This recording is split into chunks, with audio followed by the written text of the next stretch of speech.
and followed my synchronicity. All right, And then now- that's how you got here. And I'm standing here in front Yes, of you. you are. So I'm in the process, or I have been in the process, of letting go Yes. of everything that is familiar to me. Everything? Well, almost. All right. And I just let go of a 25-year career. Oh, all right. Congratulations. Yeah. Are you in a position to know that whatever it is you act on that is representative of your passion can support you in life? Yes. All right. I definitely live in full faith with that. It's not about faith, really. I understand what you mean by that, but it's simply about understanding how things work. Yes? I feel It's like knowledge. It's knowingness. It's beyond faith. It's knowingness. Yes? yes. All right. Well, congratulations. Thank and you. so, now what? Yeah, now what?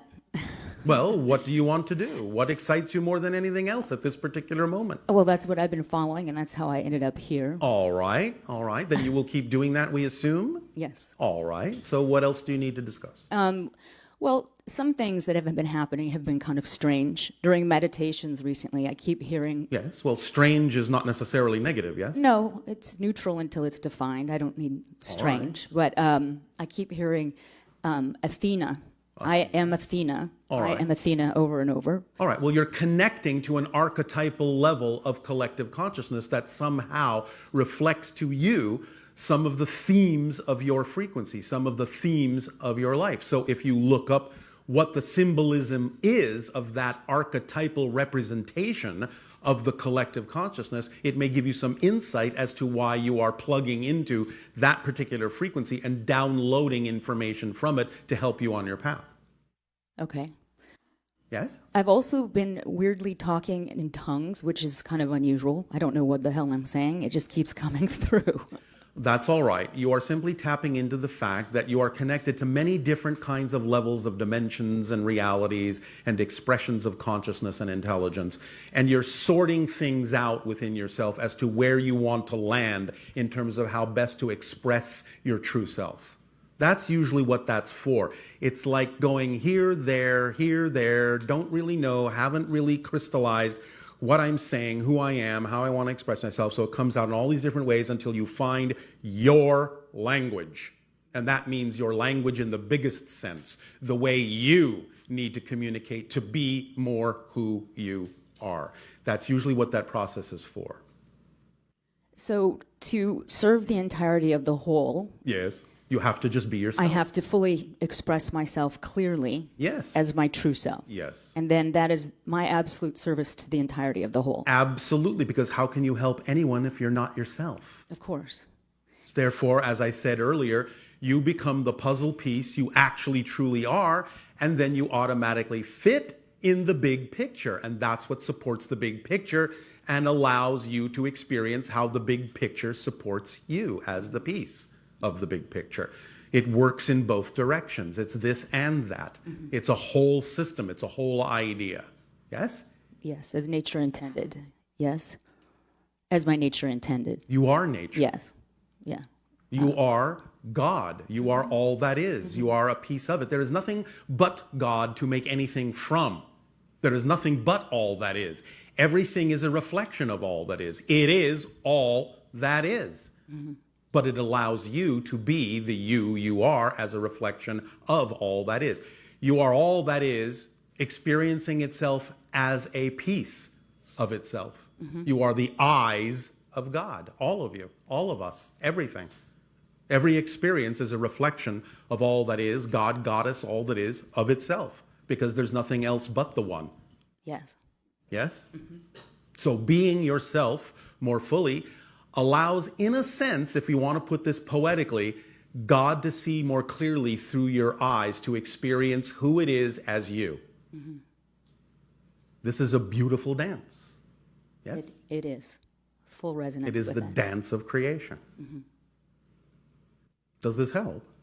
It does. Thank you. Is there anything else that I should know that you'd like to share with me right If there was, I would have shared it. now? Okay. Thank you so much. Thank you.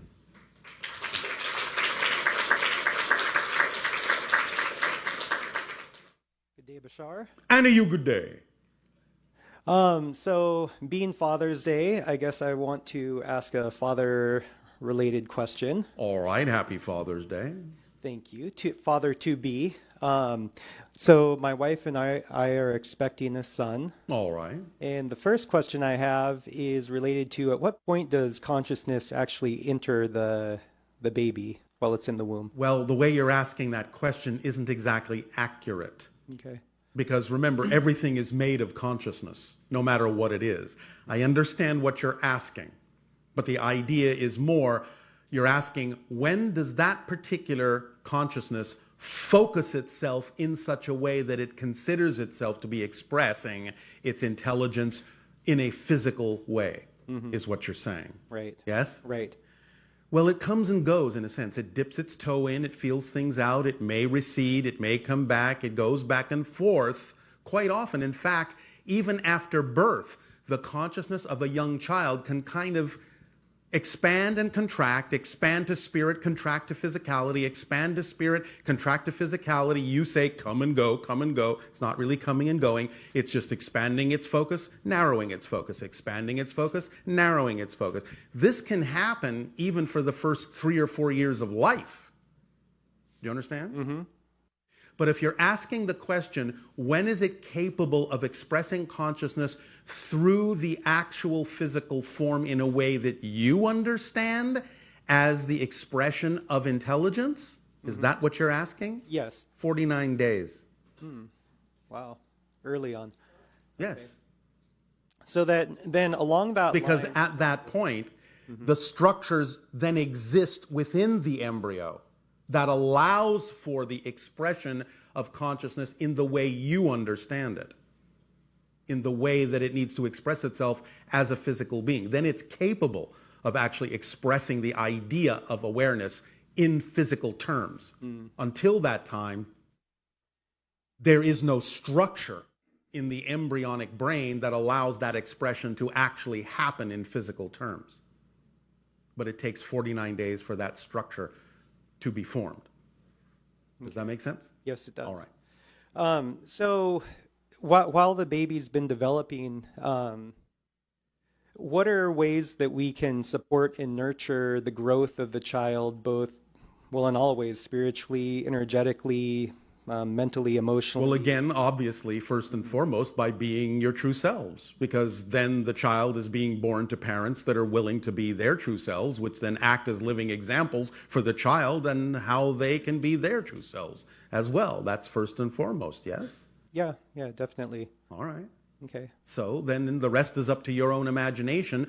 When you are more your true self, you will have the inspirations and the ideas of what to do that would benefit all of you as a family. Yes? Yes. When the child then comes into physical reality, as we have said previously, then it comes into the idea of, quote unquote, educating the child, helping them, guiding them, acclimating them to the concepts of physical reality and your societies specifically. Then it's about making sure that you teach them that they are self-empowered beings, as powerful as they need to be to manifest whatever they truly need in life without having to hurt themselves or anyone else in order to do so. Allowing them to find what their passion in life is, and anything that you believe is important for them to understand about physical reality, as the parents, as the teachers, creating with your imaginations a safe space in which they can explore consequences of choices, so that when they then finally get out into the world, they will understand that their consequences do exist for the choices that they make, and they will then make more constructive choices because you've given them the opportunity to practice understanding the connections between the choices they make and the consequences that follow in physical terms. Also, whatever else that you believe they need to know to get along in your world, it would be best again to explore what it is that excites them the most, and then whatever you believe they really need to learn, adapt the lesson to their excitement. Don't try to shove their excitement into the lesson. Do you understand? Yeah. By creating interactive scenarios that seem very real for them, you will see very clearly what path they choose to follow. Children who then are allowed to adapt the lessons to their excitement will be eager to learn because you're teaching them how to learn in a way that aligns with who they truly are and uses their talents, their specific gifts, bringing them to bear to absorb information. The bottom line, in a sense, about the idea of teaching information that you believe is important to teach and allowing them to retain that information is telling them stories. Story structure is the way all of you absorb information the best and retain it for the longest. That's why stories have existed on your planet for thousands upon thousands of years. Story structure is not something that you invented. Story structure is something you discovered within your consciousness, within your psyche. It's a specific pattern of consciousness and self-reflectivity that when you tell a story in a certain way with a certain kind of information that hits those story structure points, it resonates within you. It strikes a chord within you. And that allows the information to stick because they're willing to absorb it because you've hit that chord. So telling stories is very important. So tell stories that are stories of empowerment. Stories can contain the idea of what you call conflict, or at least the idea of what's going on between positive and negative belief systems, as long as they also contain the idea of transforming those things from negative to positive. Then the child will retain a very powerful instruction of how to do that in life. Great. That's what we would suggest to you. Okay. Does this help? Yes, definitely. From fifth density, how do you look at and view the role of fathership or fatherhood? Well, I'm not in fifth densities. Oh, I thought you were. We are transitioning. Transitioning too. Okay. But remember that fifth density is synonymous with what you call spirit. Right. Therefore, in that sense, it's not quite the same kind of an experience in non-physical reality as it is in physical reality, except the basic premise that it's about, in a sense, creating what I call that space, that provision of space in which people can grow and learn and become themselves. That can translate in physical terms. You usually think, I know this is changing and it's supposed to change and become more balanced, but I know that classically you usually look at the idea of the masculine energy as the provider. You understand? Right. Now, all of you have that energy. All of you have the masculine, all of you have the feminine. It's about finding the balance within and empowering everyone in an equal way. But the idea of that energy in general, that archetypal energy, is to provide that space in which something can then be nurtured by the feminine energy, so it gets both of those energies, the provider and the nurturer, and creates that safe, balanced space in which the child can grow in strength and balance and contain both of those energies and expressions of those energies themselves. So that's the spiritual view of the energy. Yeah, that's great. Does that help? Definitely. Yeah. I'd like to breach one more topic, if I may. Yes. So I work with a lot of people that have had head injuries, Oh, how concussions. exciting. Not for them. You don't know that for a fact. You're right. You're right. It's very challenging. But one thing that I find is people who have had concussions, they tend to hit their heads a lot, and they just attract bumping their head into headboards and someone else's head and corners way more than anyone else would. They're trying to get something through to themselves that they're not getting. They are stubbornly refusing to pay attention, so they're beating their heads against the wall over and over again until they get the point, till they let it in. But it's Now, that's not the case all the time. Okay. Understand, I'm giving you a generalization. Right. You have to take everything like this on a case-by-case, person-by-person basis to know what the reason is that they may specifically be doing that.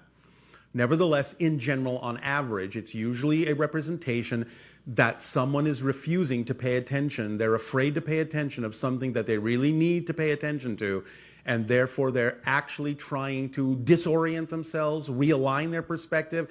They're trying to, in a sense, beat the idea into themselves and pay attention to something that they are refusing and resisting to pay attention to, in general. So, if you can figure out what that is with them and work with them that way and get them to really investigate some of their fear-based beliefs, you may actually help alleviate that behavior. Right, that repetitive head banging. Yes. Okay. What is it you're trying to get through your thick skull? To put it that way. Right. What is it you're trying to get here?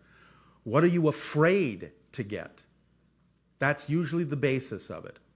What are you afraid will happen if you suddenly became your true being? Right. Right. It's that resistance that usually causes it to get that extreme because you're trying to get your own attention. Mm-hmm. Again, generally. Right. Right. Does this help? Yes, with healing head injuries, though, and this That's another subject. no, not so much. I'm not going to go into healing them so much, but I've heard you talk about healing modalities and healers, and that it's never actually the modality or the healer or the medicine that actually heals. No, the person heals themselves by matching the vibration the healer or medicine is giving off that represents the healed state. If the person decides to align with that particular frequency representing the healed state, they will heal themselves. So then why is it with the modality that I use, head injuries tend to respond, very quickly? What is it about their attraction to this modality that allows them to align with that frequency? It's the permission slip that works best for some of their belief systems. Yes? Okay. Or doesn't. Yeah. Again, many people will come to a healer to prove they can't be healed. Therefore, you've given them what they asked for. All you need to do is do your job.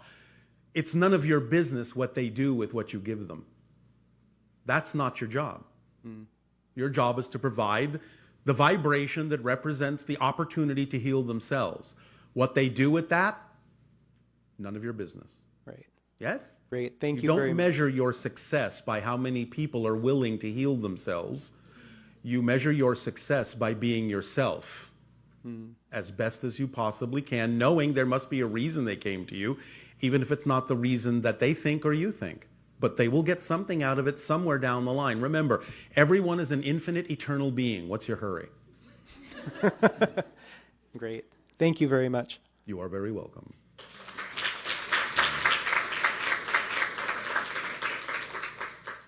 And through your beliefs about what you believe is true for you. Yes? What does my frequency look like to you? Can you see At this particular moment, your overall frequency is somewhere around 135 to 137,000 cycles per second as we read you right now.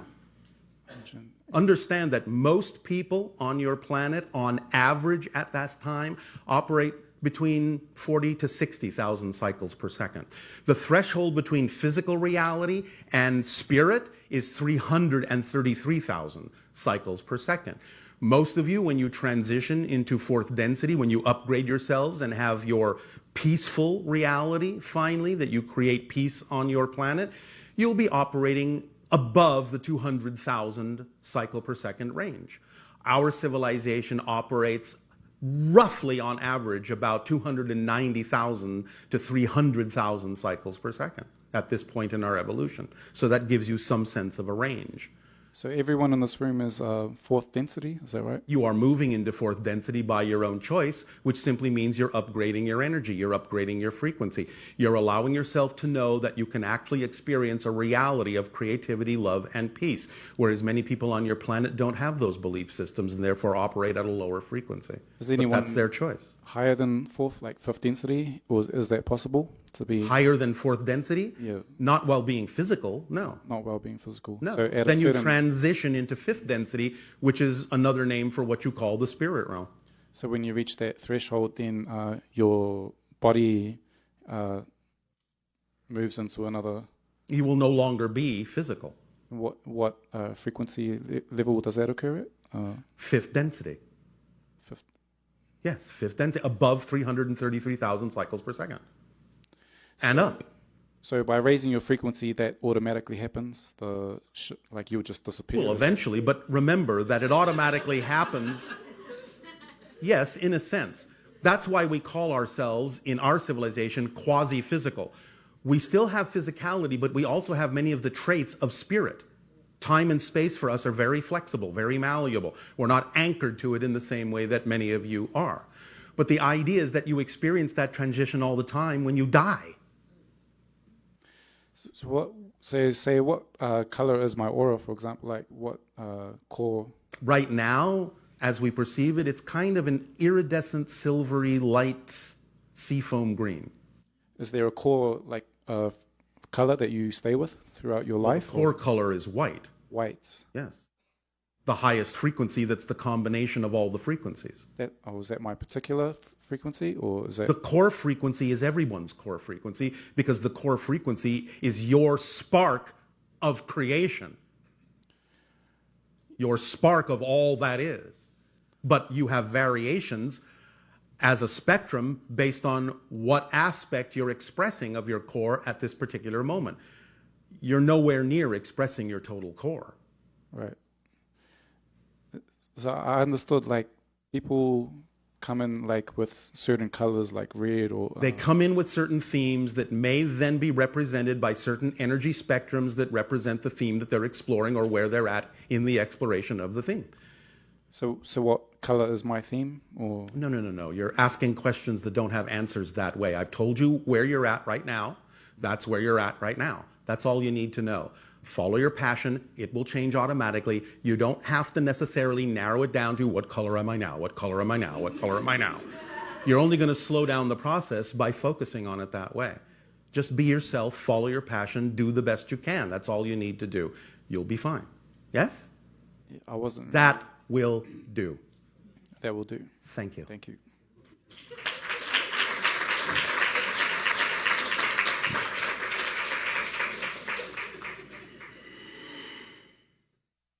Hello, Bashar. And you good day. I had another incident in the snow. Where Another incident in the snow. Yes. All right. So I went out and there was a gazebo with Yes. a Christmas tree inside it. Yes. And I went out there and the Christmas tree had fallen down and I put it back up. And then the next night when I went out, there was a path that was carved in the snow with rose petals. Yes. And I was thinking, oh, this is really beautiful. Someone maybe proposed or honored someone who had passed or whatever. Yes. But then the footprints were odd. In what way? They were small and they're like little dress shoes. They almost look like little, The shoes of like a child? leprechaun or a child's shoes, yes. Yes. And then there was like a few animal prints. All right. Can you give me clarity on what that was? I can. Oh, you're asking me to? Yes. Understand that as your parallel realities begin to split, you will find that there will be more also of a kind of crystallization in the energy field of your planet that will allow for what you would typically call both nature spirits and also sometimes, on rare occasions, some of the hybrid children to come and play a few tricks with you and set up symbols and set up scenarios like a game for you to follow to see what you do with that and what it leads you to within yourself. So there are other kinds of beings that do exist that are connected to your world that you don't often see because you're not necessarily on a vibratory level to do so, but they have their own reality. They understand they have a relationship with you as part of the earth, and sometimes they will manifest themselves a little bit more physically than usual to be able to interact in your reality. It's another form of contact. It's another form of delivering information, but in a visual way, in an experiential way, to see what you do with it, to see how you might also want to play, to see what you get out of it, to see what you add to it, so that you can go back and forth in playing with these other forms of consciousness, these other forms of life, so that you become more familiar with them on your planet, because in the future, you'll be able to interact with them much more directly. So this is the beginning of contact from the consciousness of the nature spirits themselves, to see how far you're willing to go, to see whether or not you're still going to be operating in fear or whether you're going to be operating in joy and love. Yes? Yes, well, it was really joyful and loving. All right. And I took some of the rose petals home and put them in my medicine bag. All right. And so? I don't know why I'm crying right now. Because you are aligning with your true self, and that usually forces the chemical components of negative beliefs out of your system through your tears. It's tears of release, tears of alignment, tears of joy when you are aligning with something you know is true for you, when you've discovered a new piece of yourself in the world. You have discovered a treasure within yourself, a treasure of your connection to those levels of reality, those levels of creation that allows you to be more free to be who you are. That's cause for release and joy. Yes? Yes, Does this help? yes, Anything else? yes. So when I discussed with you before, my teacher with the bone knife, Yes. I've had more communications with him, All right. and I decided to find out on my own Yes. who he is and where he's from. All right. And what have you discovered? It's still confusing. I still That's don't. all right. It's a process. So Doesn't have to Does come he- right away. is he incarnated at this I time? cannot help you in this process yet. You're in the middle of it. Can't spoil it for you. Can't spill the beans. Let the cats out of the bags. Open all your presents. You need to go a little further in your process on your own. Keep going. You're doing fine. At some point, we'll be able to discuss this with you further, but not in mid-process. Otherwise, we spoil the surprises for you. Okay. All right? So you're probably not going to tell me what it means to follow the red feather? I probably am not. Okay. Good guess. Yeah. So the signature frequencies, so we all inherently have a very unique frequency. You all But have they a all can unique change? expression. Your signature vibration, in a sense, will not change, but you can change the secondary vibrations around it that represent your unique expression of the signature frequency. But the signature frequency is a different expression from everyone else. It's your unique reflection of all that is. Your unique reflection as an expression of creation. Yes? Okay. And then you can express different frequencies of that, different ways of expressing that signature frequency as you go through your process of rediscovering yourself. So when you're reading someone's frequency, you're reading the frequency around the signature? Yes, Okay. because if I just read the signature frequency, it wouldn't really matter much to you. Your signature frequencies are all very, very, very high. It's just that you're clouding them with all sorts of fear-based belief systems that doesn't allow the light to shine through as strongly as it could. Okay. That's the whole point. It's clearing out the attic, clearing out the basement of all the negative fear-based beliefs that cloud your ability to express the signature frequency that you are as an aspect and reflection of creation more fully. That's what this is all about. Letting go of who you're not and being who you truly are. Each of you is a puzzle piece within creation. You are a certain shape. That shape fits with all the other puzzle pieces to create the big picture of all that is. But when you try to be a shape you're not, you won't fit. You won't help create the big picture.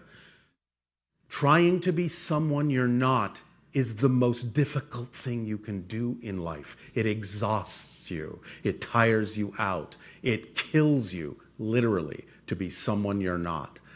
Let go and be who you are. Uplift yourself, and then you will fit, and the big picture will be formed before your eyes. Yes? Yes. Yes. So in like what you said about the fulcrum, Yes. I was going to ask about like an update on the precursors. Are they going to be more They will be more active. active? For those that don't understand, precursors are extraterrestrial beings that look similar enough to you that they can walk among you, but they have a very different frequency. And the precursors go about your planet from time to time, walking through your cities and your countrysides. And when you might sometimes now and then pass by them, they observe to see if you can tell that they're not from your world. That is used as a measurement of your sensitivity and your readiness to be able to interact with beings from other civilizations. That's the job of the precursors. So that will increase, and especially it will increase in the fulcrum of contact year of 2027. Yes. Okay. I think Thank that's you. it. Thank you.